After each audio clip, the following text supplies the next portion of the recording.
అన్నవరం అమ్మో AP map Telangana map మొత్తం ఇక్కడే డాట్స్ కనెక్ట్ చేయొచ్చు కదా. ఆంధ్ర తెలంగాణ మ్యాప్ కూడా ఇక్కడే మొత్తం. నేను కూడా లాస్ట్ 3 months నుంచి బాగా ఆంధ్ర తెలంగాణ బాగా తిరిగి వచ్చాను. అసలు ఏం ప్రజలు ఎలా ఉన్నారు, సమాజం ఎలా ఉంది, సొసైటీ ఎలా ఉంది అన్ని చూద్దామని చెప్పి. సరే, first of all competitive exams, civils కావచ్చు, గ్రూప్ 1 కావచ్చు, ఇవన్నీ కూడా మనిషికి ఒక ఛాలెంజ్. ఆ ఎగ్జామ్సే లైఫ్ అని నేను చెప్పను, ఐఏఎస్ కాకపోతే లైఫ్ లేదని నేను చెప్పను, కానీ అది మనకు ఒక మనతో మనం ప్రూవ్ చేసుకునే ఒక ఛాలెంజ్. మనకి ఈ పోటీ ప్రపంచానికి మధ్య ఒక ఛాలెంజ్ అంటే ఏ విధంగా మనం ఈ పోటీ ప్రపంచంలో ముందుకెళ్తాం అనే దాని మీద అన్నమాట. ఇక్కడ మీరు అందరూ అర్థం చేసుకోవాల్సింది, తెలుసుకోవాల్సింది ఏంటంటే ఎకడమిక్స్ వేరు. ఎకడమిక్స్ అంటే మనం గ్రాడ్యుయేషన్ చదువుతాం, పోస్ట్ గ్రాడ్యుయేషన్ చదువుతాం, అవన్నీ డిఫరెంట్ ఫార్మాట్లో చదువుతాం. అదే మనం కాంపిటేటివ్ ఎగ్జామ్స్ ప్రిపేర్ అవ్వేది కొంచెం డిఫరెంట్ అనమాట. కాంపిటేటివ్ ఎగ్జామ్స్ అంటే ప్రత్యేకంగా అది ఐఏఎస్ కావచ్చు, గ్రూప్ 1 కావచ్చు, గ్రూప్ 2 కావచ్చు, ఇవన్నీ కాస్త డిఫరెంట్గా ప్రిపేర్ అవ్వాలి. ఆ మైండ్ సెట్ వేరు, ఈ మైండ్ సెట్ వేరు. ఫస్ట్ అందరూ గుర్తుపెట్టుకోవాల్సింది ఏంటంటే కాన్సెప్ట్స్ రాగానే అందరూ ఐఏఎస్లు అవ్వరు. అలా అని కాన్సెప్ట్స్ రాకపోతే కూడా కాంపిటేటివ్ ఎగ్జామ్స్లో కష్టమే. కాన్సెప్చువల్ క్లారిటీ చాలా ఇంపార్టెంట్. దాంతోపాటు ఎగ్జామ్ స్కిల్స్ కూడా ఇంపార్టెంట్. రెండు మిక్స్ చేయాలి. Conceptual clarity plus examination skills రెండు కూడా కంప్లీట్గా మిక్స్ చేయాల్సిన పరిస్థితి అనమాట. రెండు అమాల్గమేట్ చేసి రెండు మిక్స్ చేసే మనం ఎగ్జామ్స్లో సక్సెస్ సాధించగలం. ఒకటి కాన్సెప్ట్స్, రెండోది దానికి సంబంధించిన ఎగ్జామ్ టెక్నిక్స్, రెండు కలవాలి. అది ఏంటి ఒకసారి చెప్తాను. ఉదాహరణకి ఐఎన్ఎస్ అరిదమన్ వార్తల్లో ఉంది. ఐఎన్ఎస్ అరిదమన్ వార్తలో ఉంది. దాని మీద ఎగ్జామ్లో క్వశ్చన్ వచ్చే అవకాశం ఉంటుంది, కానీ దానిలో కాన్సెప్ట్ ఏంటి తెలుసుకోవాలి. అదేవిధంగా హార్మోస్ స్ట్రైట్ వార్తల్లో ఉంది. ప్రతిరోజు హార్మోస్ జలసంధి వార్తలో ఉంది, కానీ దాని గురించి ఏ క్వశ్చన్ వచ్చినా ఆన్సర్ చేసే లెవెల్లో ఎంతమంది ప్రిపేర్ అయ్యారు? ఓకే, హార్మోస్ స్ట్రైట్ ప్రతిరోజు. ఎందుకు? మనకి చమురు ధరలు, మన ఆయిల్ ప్రైజెస్ పెరగడానికి కారణం హార్మోస్ స్ట్రైట్ ఇరాన్ మూసేసింది. మరి హార్మోస్ స్ట్రైట్ గురించి లొకేషన్, దానికి సంబంధించిన కంప్లీట్ డీటెయిల్స్, ఆ స్ట్రైట్ అసలు దేని కనెక్ట్ చేస్తుంది, ఏ ప్రాంతంలో ఉంటుంది, అది ఎక్కడ చోక్ పాయింట్, ఎంతమంది రీసెర్చ్ చేశారు? అదే ఒక పేరు తెలియటానికి కాంపిటేటివ్ ఎగ్జామ్లో సక్సెస్ సాధించడానికి ఉండే తేడా. ఫస్ట్ ఆఫ్ ఆల్ మీకు ఆ క్లారిటీ రావాలి. ఫస్ట్ ఆఫ్ ఆల్ పూర్తి స్థాయిలో ఒక క్లారిటీ రావాలన్నమాట. అది ఏంటి అంటే జస్ట్ కాన్సెప్ట్ తెలియటం వేరు, ఎగ్జామ్ రాయటం వేరు అని. ఆ తెలిసిందే టెక్నిక్. సివిల్స్ ఎగ్జామ్ అయినా, గ్రూప్ 1 ఎగ్జామ్ అయినా కొన్ని టెక్నిక్స్ ఉండాలి అంటుంటా. ఆ టెక్నిక్ ఏంటంటే కంటెంట్ని ఎగ్జామ్కి ఏ విధంగా వాడుకోవాలి, కంటెంట్ని ఎగ్జామ్కి ఏ విధంగా కనెక్ట్ చేయాలి అనేది. దానికి సంబంధించి మీకు చాలా అంశాలు మీతో చెప్పొచ్చు. ఉదాహరణకి లోక్సభ స్థానాలు పెరగబోతున్నాయి. 543 నుంచి 816 చేయబోతున్నారు. ఇది న్యూస్ బాగా ట్రెండ్ అవుతుంది. 543 నుంచి 816 లోక్సభ స్థానాలు పెంచాలి. అంతకంటే ముందు ఇప్పుడు ఏం స్టార్ట్ అయింది? సెన్సస్ స్టార్ట్ అయింది. సెన్సస్ తర్వాత డీలిమిటేషన్. మన రాజ్యాంగంలో ఏ ఆర్టికల్ డీలిమిటేషన్ గురించి చెప్తుంది? ఆర్టికల్ 82. ఆర్టికల్ 82లో ఏముంది? డీలిమిటేషన్ చట్టాలు ఇండియాలో ఇప్పుడు ఎన్నిసార్లు చేశారు? ఇలా ఇలా which are the following facts are correct about delimitation in India? A, B, C, D. ఈ కింది ఫ్యాక్ట్స్ లో డీలిమిటేషన్ గురించి ఏది correct? A, B, C, D. ఇట్లాంటి క్వశ్చన్స్ మనకి రెగ్యులర్ గా వస్తుంటాయి అన్నమాట. సో మనం ఇలాంటి చాలా జాగ్రత్తగా గమనించుకుంటూ వెళ్ళాలి. ఓకే, సో ఆ తర్వాత మనం కనుక చూస్తే భారతదేశం మొత్తంలో కూడా చూస్తే కనుక చాలా కొత్త అంశాలు న్యూస్లోకి వస్తున్నాయి. ఆ కొత్త అంశాలను కూడా మనం చూసుకోవాలి. ఉదాహరణకి ఎవరైనా ఆంధ్రప్రదేశ్ గమనిస్తుంటే క్వాంటమ్ టెక్నాలజీ, అమరావతిలో క్వాంటమ్ కంప్యూటర్ తీసుకురాబోతున్నారు డిసెంబర్ నాటికి. ఇండియాలో ఏ స్టేట్లో క్వాంటమ్ కంప్యూటర్ తీసుకురాబోతున్నారు అసలు అని ఒక లైన్. రెండో లైన్ ఏంటంటే అసలు ఈ క్వాంటమ్ టెక్నాలజీ ఏంటి, క్వాంటమ్ కంప్యూటింగ్ అంటే ఏంటి, ఇవన్నీ కూడా మీరు లింక్ చేసుకోవాలన్నమాట. అంటే ప్రతి దానిలో ఒక లింకింగ్ పాయింట్ ఉంటుంది, ప్రతి దానిలో ఒక స్ట్రాటజీ ఉంటుంది అనమాట. అలానే మీరు కనుక గమనిస్తే మనం చిన్న చిన్న విషయాల్లో అమరావతి ఆంధ్రాకి పర్మనెంట్ క్యాపిటల్ అని చెప్పి బిల్లు పాస్ అయింది. ఓకే, ఆ బిల్లు రాష్ట్రపతి ఆమోదం పొందింది. సో ఆమోదానికి వెళ్ళింది. దీనికి సంబంధించి రాష్ట్రపతి బిల్లుల మీద సంతకం పెట్టే ఆర్టికల్ ఏంటి? ఓకే, సో మామూలుగా పార్లమెంట్ పాస్ చేసిన బిల్స్ ఏంటి, రాష్ట్రపతి ఆమోదం పెట్టి 111 Accent of the bills by the president. ఇట్లా ప్రతి అంశం మనం చూసుకోవాలి. ఓకేనా? సో అలానే మీరు చూస్తే సైన్స్ అండ్ టెక్నాలజీ కూడా గగన్యాన్ ప్రాజెక్ట్ చాలా ఇంపార్టెంట్ భవిష్యత్తులో. అలానే హిస్టరీలో మీరు చూస్తే రీసెంట్గా బిఆర్ అంబేద్కర్ గారి మహా సత్యాగ్రహకి 100 సంవత్సరాలు నిండాయి. ఓకే, మహత్ సత్యాగ్రహ అంటే అదొక డ్రింకింగ్ వాటర్ మూవ్మెంట్ అన్నమాట. సో ఇలాంటివి పూర్తి స్థాయిలో కింది వాటిలో మహత్ సత్యాగ్రహకు సంబంధించి ఏ ఫ్యాక్ట్స్ కరెక్ట్ కాదు. Which are the following facts are not correct about Mahad Satyagraha or which are the following facts are incorrect about Mahad Satyagraha. ఇటువంటి క్వశ్చన్స్ అడుగుతారనమాట. సో ఎగ్జామ్ పల్స్ వేరంట. నేను చాలా మందికి తెలియదు ఏంటంటే ఏదో చదివేద్దాం, మామూలుగా ఏది చదవాలన్న బేసిక్స్ స్కూల్ టెక్స్ట్ బుక్లే. ఇప్పుడు 6th class to 12th class school text బుక్లో కంప్లీట్ బేసిక్స్ ఉంటాయి. కంప్లీట్ బేసిక్స్ అంటే మొత్తం మనకి ఏది కావాలో మొత్తం దానిలో ఉంటుంది కంటెంట్. ఆ తర్వాత స్టాండర్డ్ బుక్స్ చదువుతాం. అక్కడి నుంచి మనం ఏం చేయాలి, అసలు ఎగ్జామ్ ట్రెండ్ ఏంటి, ఎగ్జామ్లో ఏది వినిపిస్తే, ఎగ్జామ్లో ఏది బాగా చాలా చాలా ఇంపార్టెంట్ అనేది అనమాట. సో మీరు చూస్తే కనుక ఇప్పుడు చాలా కొత్తవి మన న్యూస్లోకి వస్తూ ఉంటాయి. అవన్నీ కూడా సిఎస్బి ఐఏఎస్ అకాడమీలో మీకు ఏం చేస్తారంటే ప్రిలిమ్స్ సంబంధించి డైలీ మెటీరియల్స్, మెయిన్స్కి సంబంధించి డైలీ మెటీరియల్స్ అండ్ గ్రూప్ 1కి సంబంధించి కూడా అప్డేటెడ్ మెటీరియల్స్, కంప్లీట్ మెటీరియల్స్ అనేవి ఇక్కడ మీకు ప్రజెంట్ చేస్తారు. మెటీరియల్ ప్రిపరేషన్ అనేది మీకోసం స్పెషల్గా ఒక టీం కూర్చుని రీసెర్చ్ చేసి చేస్తూ ఉంటారు అనమాట. అయితే మీకు అందరికీ ఒక రిక్వెస్ట్, సిఎస్బి ఐఏఎస్ అకాడమీ కాదు, బాలలత మేడమే కాదు, భూమి మీద ఏ ఇన్స్టిట్యూట్ ప్రిపేర్ చేసిన మెటీరియల్ కన్నా మీరు సొంతంగా ప్రిపేర్ చేసిన మెటీరియల్ చాలా important. Civil services group 1 group 2లో note making is a priority. మీరు మీ నోట్స్ అద్భుతంగా రాసుకోండి. మీకు చక్కగా టైం ఉంది, 1 year నీట్గా అన్ని కూర్చుని ప్రతి సబ్జెక్ట్కి సిలబస్లో ప్రతి హెడ్డింగ్ తీసుకోవాలి. ప్రతి హెడ్డింగ్ తీసుకుని నోట్స్ రాయాలి. ప్రతి హెడ్డింగ్ సిలబస్లో తీసుకోవడం, చాలా చక్కగా నోట్స్ రాయటం అనమాట. ఇది చాలా important. Take every heading and go for a proper note making. Heading తీసుకోవడం, నోట్ మేకింగ్ చేసుకోవడం, ఇవన్నీ చాలా ఇంపార్టెంట్ అనమాట. ఎగ్జాంపుల్ మీకు ఒకటి చెప్తాను. ఫండమెంటల్ రైట్స్ చదువుతున్నారు. ఫండమెంటల్ రైట్స్ సంబంధించి explain the 6 fundamental rights and are the fundamental rights unconditional or do they have any limitations. మనకున్న 6 ఫండమెంటల్ రైట్స్ ఏంటి, దానికి ఏమైనా లిమిటేషన్స్ ఉన్నాయా అని అడిగారు అనుకోండి. 6 ఫండమెంటల్ రైట్స్ గురించి రాసి no fundamental right is absolute. Fundamental rights అబ్సల్యూటా? ఫ్రీడమ్ ఆఫ్ స్పీచ్ ఉంది కదా అని ఏది పడితే అది మాట్లాడతావా? ఫ్రీడమ్ ఆఫ్ ఎక్స్ప్రెషన్ ఉంది కదా అని చెప్పి ఏది పడితే అది చేస్తావా? ఫ్రీడమ్ ఆఫ్ రిలీజియన్ ఉంది కదా అని చెప్పి నువ్వు అందరినీ డిస్టర్బ్ చేస్తావా? అలా ఉండకూడదు అనమాట. So no fundamental right is absolute, there are restrictions. ఇలా ఎగ్జాంపుల్స్ ఇస్తూ వెళ్ళిపోవాలి. అలానే రీసెంట్గా మనం చూసాం, శబరిమల టెంపుల్లో అమ్మాయిలు కూడా అన్ని వయసులున్న ఫీమేల్స్ ఎంటర్ అవ్వచ్చు అని చెప్పి 2018లో young Indian lawyers association versus state of Kerala judgment వచ్చింది. So women of all ages can enter into Sabarimala temple. అన్ని వయసులున్న మహిళలు శబరిమలలోకి వెళ్ళొచ్చు అని చెప్పారనమాట. కానీ దాని మీద ఒక రివ్యూ పిటిషన్ పడింది. ఈ రోజు నుంచి హీరింగ్ స్టార్ట్ అవుతుంది. 5 జడ్జిలు ఇంతకుముందు జడ్జ్మెంట్ ఇచ్చారు. ఇప్పుడు 9 మంది జడ్జెస్ దాని మీద రివ్యూ చేస్తున్నారు.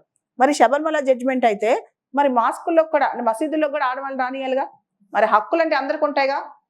ఇప్పుడు అదే అడుగుతున్నారు, మరి ఎందుకో మరి అలాంటప్పుడు మసీదులో కూడా అమ్మాయిలు పంపించవచ్చు కదా అని చెప్పి రివ్యూ పిటిషన్లో చాలా క్వశ్చన్స్ అడిగారు. అలానే పార్సీ ఉమెన్ వేరే మతం అబ్బాయిని పెళ్లి చేసుకుంటే ఆ మతాచారాలు సంబంధించిన టెంపుల్స్లోకి దానికి రానిరు. మరి ఎందుకు రానిరు అలాంటప్పుడు? మరి శబరిమల జడ్జిమెంట్ శబరిమల టెంపుల్ ఒక్కటేనా?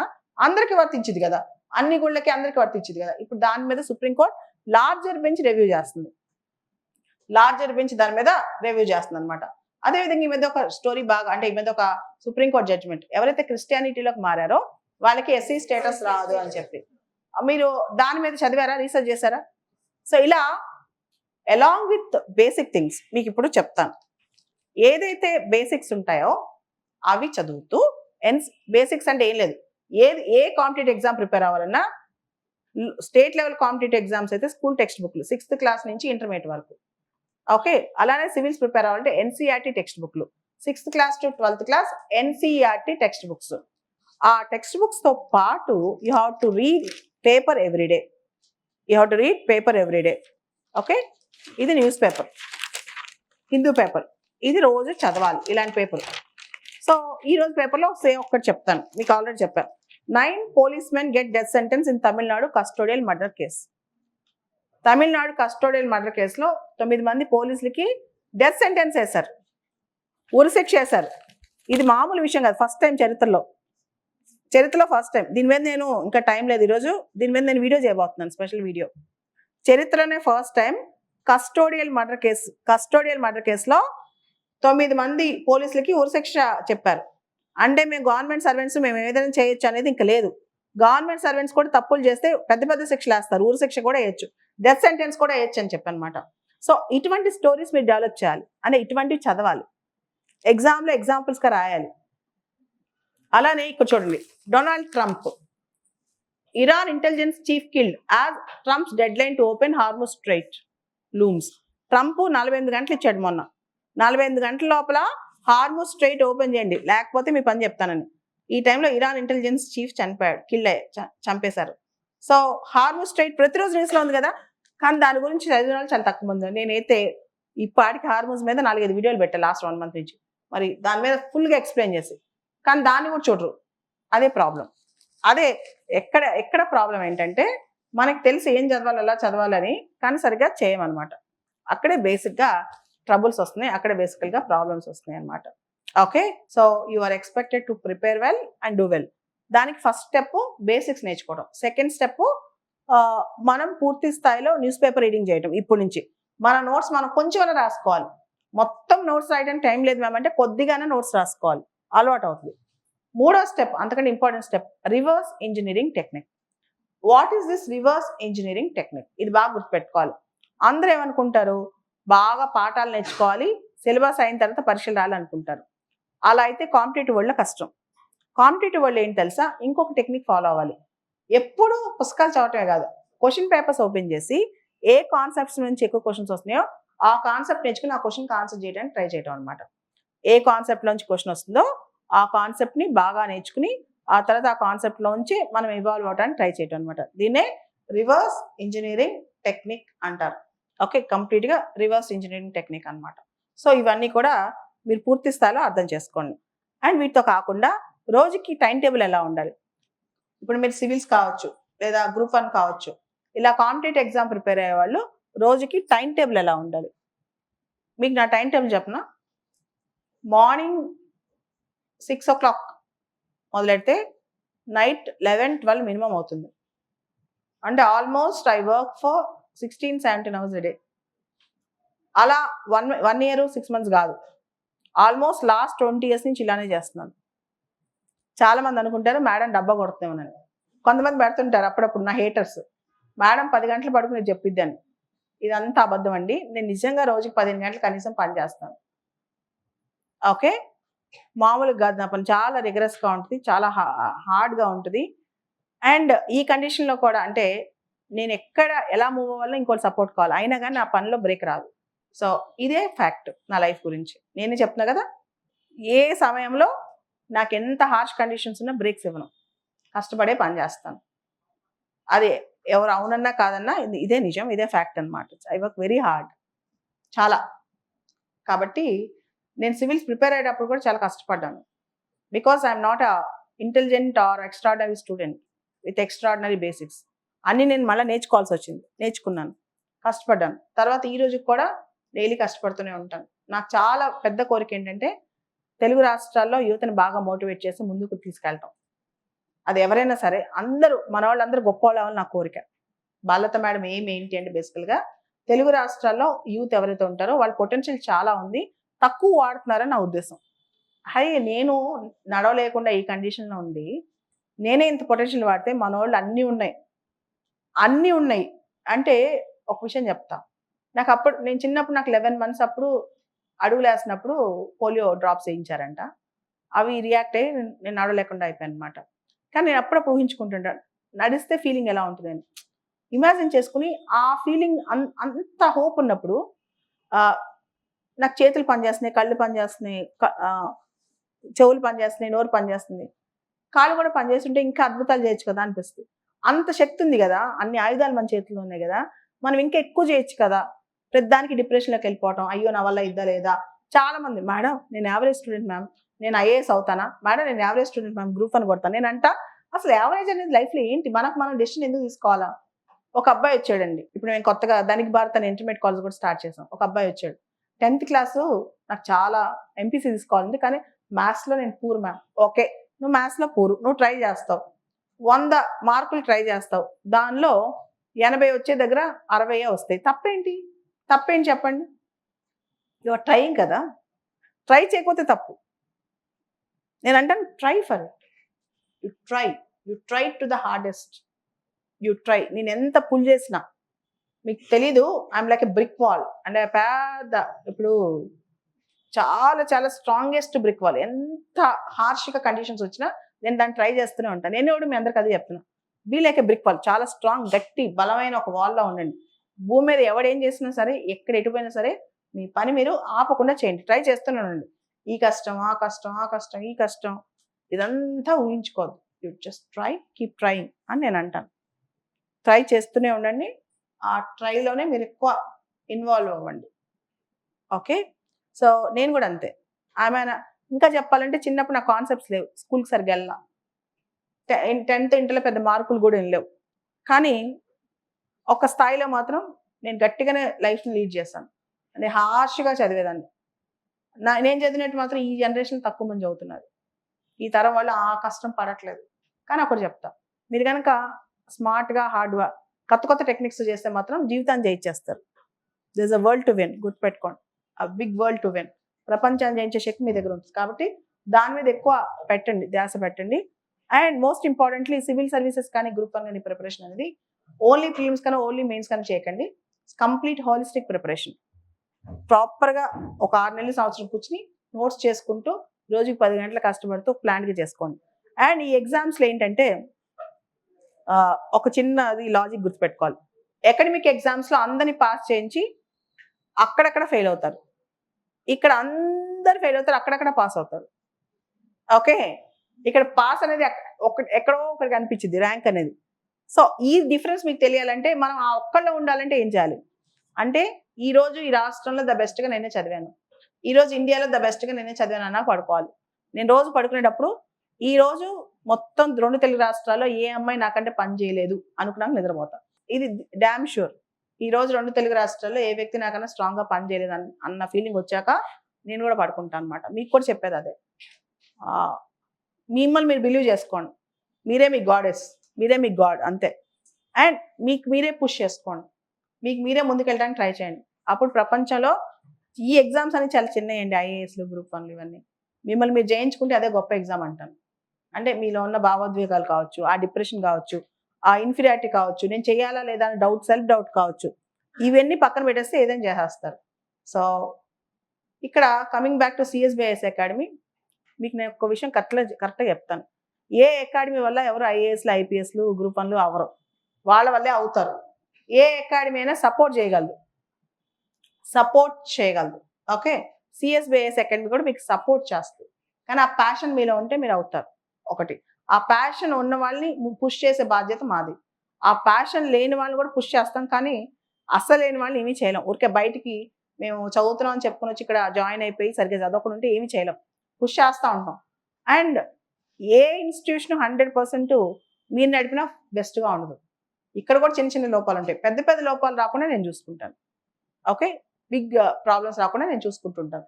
చిన్న క్లాస్ చదివేటప్పుడు సరిగ్గా సడన్గా జూమ్ ఆగిపోవడము, ఏసీలు ఆగిపోవడము, లేదా టీచర్ ఒకసారి 10 నిమిషాలు లేట్గా రావడము, ఇవి ఒక్కోసారి జరుగుతాయి. అవి మీరు నా ముఖం చూసి, నా ఫేస్ చూసి భరించండి. బిగ్ ప్రాబ్లమ్స్ రాకుండా ఐ విల్ టేక్ కేర్.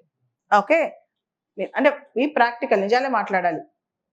ఓకేనా. అండ్ ఇంకోటి అనుకోవచ్చు, మేడం అన్ని సబ్జెక్టులు చెప్తుందని చెప్పదు. Madam will guide, madam will mentor, madam కనిపించదు, కానీ ప్రతి సబ్జెక్ట్లోకి వచ్చి మేడం దూరదు. కానీ ఓవరాల్గా మేడం టెక్నిక్స్ మీకు ఉపయోగపడతాయి. ఓకే, మేడం చెప్పే టెక్నిక్స్ మీకు ఉపయోగపడేలా నేను చేస్తాను. ఓకే, మీ ఎగ్జామ్ టైంలో మీకు తోడుగా అయితే ఖచ్చితంగా ఉంటాను. కానీ ఎవ్రీడే కనిపించాలి అందరికీ అనేది అసాధ్యం. నేను ఒకటే మనిషిని. ఈ మధ్య కొత్తగా క్లోన్స్ ట్రై చేస్తున్నారు. ఒకవేళ దొరికితే చూద్దాం. బాలత మేడం క్లోన్, ఒక్కొక్క ఫ్లోర్లో ఒక్కొక్క క్లోన్ పెట్టడానికి జోక్గా అంటుంటా. ఫస్ట్ క్లోన్ వస్తే నేనే కొనుక్కుంటాను, అది ఎంత ఖర్చు అయినా. బికాస్ నాకు లైఫ్ చాలా చిన్నగా అనిపిస్తుంది, చేయాల్సిన పని చాలా ఎక్కువ అనిపిస్తాయి. కాబట్టి క్లోన్ చాలా అవసరం కదా. సో ఫస్ట్ ఆఫ్ ఆల్ వచ్చినందుకు ఆల్ ద బెస్ట్. మీకు ఎగ్జామ్ స్ట్రక్చర్స్ ఇవన్నీ films, mains, polity, history, geography, economy, current affairs, environment, ecology, science and technology, ఇవన్నీ కూడా బేసిక్స్ చదువుకోవాలి. దానికి సంబంధించిన మెటీరియల్స్ మీకు ఆఫ్లైన్ వాళ్ళకి చేతికి ఇస్తారు. ఏది సిలబస్ బుక్స్ అన్నీ నీట్గా ఉంటాయి, ఆర్గనైజ్ చేసి ఇలాంటి సిలబస్ బుక్స్ అన్నీ ఉంటాయి. అందరి చేతికి ఇస్తారు, అందరి చేతికి ప్రాపర్గా సిలబస్ బుక్స్ ఇవన్నీ వస్తాయి. ఇవి కాకుండా మీకు ఆన్లైన్ వాళ్ళకి మీరు మీ గూగుల్ ఫామ్ ఇస్తే మీకు ఆన్లైన్లో కూడా మెటీరియల్స్ అన్ని పంపిస్తారు. ఓకే, డైలీ మెటీరియల్స్ కానీ అప్డేట్స్ కానీ ఉంటాయి. అండ్ ఒకటి చెప్తాను, ద బెస్ట్ ఇవ్వడానికే ట్రై చేస్తాం. మీరు కూడా ద బెస్ట్ చేయాలి. చాలా మంది ఏంటి తెలుసా, 2 రోజులు బాగా చదువుతారు, 3వ రోజు నుంచి డల్ అవుతారు, మళ్ళీ నోటిఫికేషన్ వచ్చాక బాగా చదువుతారు. అట్లా ఉండకుండా కన్సిస్టెంట్గా ఉండాలి. సివిల్ సర్వీసెస్ ప్రిపేర్ అవ్వాలన్నా, గ్రూప్ 1 ప్రిపేర్ అవ్వాలన్నా ఒక కన్సిస్టెన్సీ అవసరం. అంటే ఒకటే రెగ్యులర్ ప్యాటర్న్ అవసరం. కన్సిస్టెన్సీ ఉంటే భూమి మీద ఏదైనా చేయగలరు. సో ఆ కన్సిస్టెన్సీ గురించే మీరు దృష్టి పెట్టండి. చిన్నప్పుడు మార్కులు ఇవన్నీ ఆలోచించొద్దు. పక్కోళ్ళు ఏమన్నారు, ఎదురోళ్ళు ఏమన్నారు, ఇక్కడ ఏం తెలుసా, డిస్టర్బ్ చేసేవాళ్ళు చాలా ఎక్కువ. ఒక బుక్ చదువుతుంటే ఈ బుక్ ఎందుకు చదువుతున్నావు అంటారు. ఆ బుక్ బెస్ట్ కదా అని. 100 పోస్టులు ఉంటే 100 డిఫరెంట్ వేస్ ఉంటాయి ప్రిపేర్ అవ్వడానికి. ఎవరు ద బెస్ట్ కాదు, మీరు అనుకుంది ద బెస్ట్. ఎక్కువ పక్కన వాళ్ళ సలహాలు ఓవర్గా తీసుకోకండి. ఒకవేళ తీసుకున్న వాళ్ళ స్టేచర్ ఏంటో ఆలోచించండి.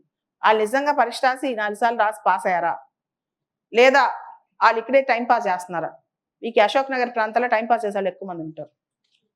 ఓకే, పక్క వాళ్ళ గురించి ధ్యాస ఎక్కువ, వాళ్ళ గురించి ధ్యాస తక్కువ ఉన్నట్టు బోల్డ్ మంది ఉంటారు. సో ఇవన్నీ మీరు నమ్మకండి. ఓకే, మీ గురించి మీరు చూసుకోండి. అండ్ చెట్టు పెరిగే కొద్దికి రాళ్ళు ఎక్కువ ఉంటాయి. మీరు సిఎస్బీలు అయితే సిఎస్బీలో మెటీరియల్ కరెక్ట్గా కాదా అంటారు. ఇవన్నీ నమ్మకండి. ఓకే, ఒకవేళ కరెక్ట్ కాదు అయినా కానీ బాలత మ్యామ్ ఇస్ రైట్, గుర్తుపెట్టుకోండి. ఓకే, ఏది కరెక్ట్ కాకపోయినా మ్యామ్ ఇస్ రైట్ అని నమ్ముకోండి. ఏ టీచర్ అయినా ఒకళ్ళు నమ్మితే, ఒక ఇన్స్టిట్యూట్ నమ్మితే న్యాయం జరిగింది. అలా కాకుండా 10 మైండ్లు వెళ్ళొద్దు, 10 మైండ్లో ధ్యాస పెట్టద్దు. Okay, so do well. And మీకు ఒక గ్యారెంటీ ఇవ్వగలను, నాగరాజు మీకు ఒక గ్యారెంటీ ఇవ్వగలను. మార్నింగ్ 7 నుంచి నైట్ 9 వరకు ఆ బ్రాంచ్ ఈ బ్రాంచ్ మీరు ఎక్కడికి వెళ్ళినా మీకు అసిస్టెన్స్ దొరికింది. First you can go and talk.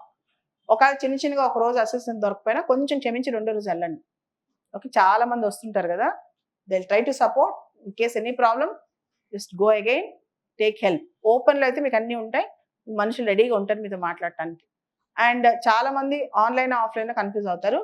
ఆఫ్లైన్ని ఎవరు బీట్ చేయలేరు, ఇక్కడికి వచ్చి చదివేదాన్ని ఎవరు బీట్ చేయలేరు. అంటే ఒక చోట కూర్చొని చదివితే ఆ ఫోకస్ వేరుంటుంది. ఇప్పుడు నన్ను చూస్తున్నారు, నన్ను ఇక్కడ కూర్చొని చూస్తున్నారు, ఆన్లైన్ దేవానంద్ ఆన్లైన్లో ఉన్నారా, ఆన్లైన్లో విన్నారు. ఆన్లైన్లో చూసిన దానికి బాలత మ్యామ్ని పర్సనల్గా ఇలా చూసిన దానికి తేడా లేదా? నా మాటల ఎఫెక్ట్ మీ బ్రెయిన్లో ఎక్కువ ఉంటుంది కదా. సేమ్ ఆఫ్లైన్కి ఆన్లైన్ తేడా అదే.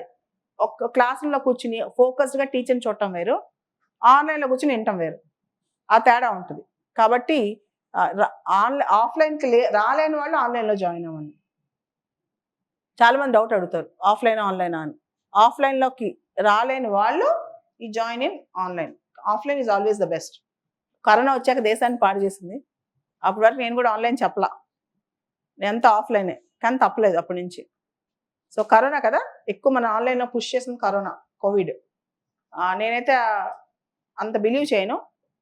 ఎక్కువ ఎఫెక్ట్ పర్సనల్గా టీచర్తో ఉంటే ఉంటుంది అనిపిస్తుంది. ఆ టీచర్ పైన చాలామంది టీచర్ పైన అభిమానం, టీచర్ చెప్పే మాటలతో కూడా ఎక్కువ చదువుతారు. అది కూడా నేను గమనించాను. అదంతా ఆన్లైన్లో మిస్ అవుద్ది. ఓకే, సో మీ ఇష్టం. ఒకసారి నాగరాజు తిను అక్కడ గ్రూప్స్ ఆఫీస్లో ఉంటారు, కంప్లీట్ మీకు సపోర్ట్కి. అలానే దేవానంద్ సార్ మీకు ఇక్కడ అంటే ఇక్కడికి రెడీగా ఉన్నారు. ఇక్కడ చాలా మంది ఉన్నారు టీం. దేవానంద్ సార్ మీకు సివిల్స్ ఆఫీస్లో ఇక్కడ ఉంటారు. ఎప్పుడు వచ్చినా సార్ అయితే నేను ఆఫీస్లో ఉన్న రోజు నేను 9:30కి వెళ్ళినా, 10కి వెళ్ళినా, 11కి వెళ్ళినా వెళ్ళేదాకా ఆఫీస్ నుంచి బయటకు వెళ్ళరు. Okay, that's how he works. So we are there to assist you, support you and help you. And remember, CSBIS academy బేసికల్గా ఇది ఒక బిజినెస్ కాదు. చాలా మంది వాళ్ళతో మేము బిజినెస్ చేస్తాను. నేను బిజినెస్ చేయాలంటే బోల్డ్ బిజినెస్ ఐడియాస్ ఉంటాయి నా బ్రెయిన్లో. ఇది ఒక్కటి బిజినెస్ కాదు. ఇక్కడ వచ్చిన ప్రతి రూపాయి స్టూడెంట్ మీదే ఖర్చు అవుతుంది. అస్సలు ఫీజు తీసుకోకుండా ఫ్రీగా చెప్పే స్కోప్ నాకు కూడా ఉండదు. బికాస్ నెల వచ్చేసరికి కొన్ని లక్షలు ఖర్చు అవుతాయి. అది ఎలా తెస్తాను నాకే తెలుసు, ఓన్లీ నాకే తెలుసు. ఓకే, కాబట్టి చాలామంది అనుకున్నట్లు CSB IAS academy it's not a business. Okay, మీరు మొత్తం కోర్స్ అయిపోయిన తర్వాత మీకు ఎంత ఖర్చు అయి ఉంటుందో ఒకసారి ఆలోచించుకోండి. మీ టీచర్స్ కానీ, అకామిడేషన్ కానీ, ఏసీలు కానీ, ఫ్యాన్లు కానీ, ఇక్కడ అడ్మిన్ స్టాఫ్ ఖర్చులు కానీ అన్నీ చూసాక మీరు నడిపించినా ఇంకా ఎక్కువ ఖర్చు అవుతుంది. Okay, that's how things go. కాబట్టి అందరికీ రోజు చేయలేను కాబట్టి దీనిలో ఫీజు ఉంటుంది. కానీ దీనిలోంచి నాకు పర్సనల్గా వచ్చే డబ్బులే ఉండవు. This the truth. Okay, so all the best. And మీకు ఏ సపోర్ట్ కావాలో ఇప్పుడు దేవానంద్ మీకు కొన్ని స్ట్రక్చర్స్ చెప్తారు. ఏ సపోర్ట్ కావాలని ఇవ్వడానికి సిఎస్బిఎస్ అకాడమీ మీకు రెడీగా ఉంటుంది. అండ్ బాలత మేడం సమాజం కోసమే బతుకుతుంది. ఇంట్లో కూడా ఫ్యామిలీ కూడా ఏం టైం ఇవ్వట్లేదు. అండ్ 2 తెలుగు రాష్ట్రాల్లో నేను చాలా వరకు ఎక్కువ సర్వీసెస్ చేయాలని నేను ఆశిస్తున్నా. ఆ సపోర్ట్ మీ దగ్గర నుంచి మీ అందరూ కూడా నాకు సపోర్ట్ చేస్తారని కూడా ఎక్స్పెక్ట్ చేస్తున్నాను. Thank you all. Thank you.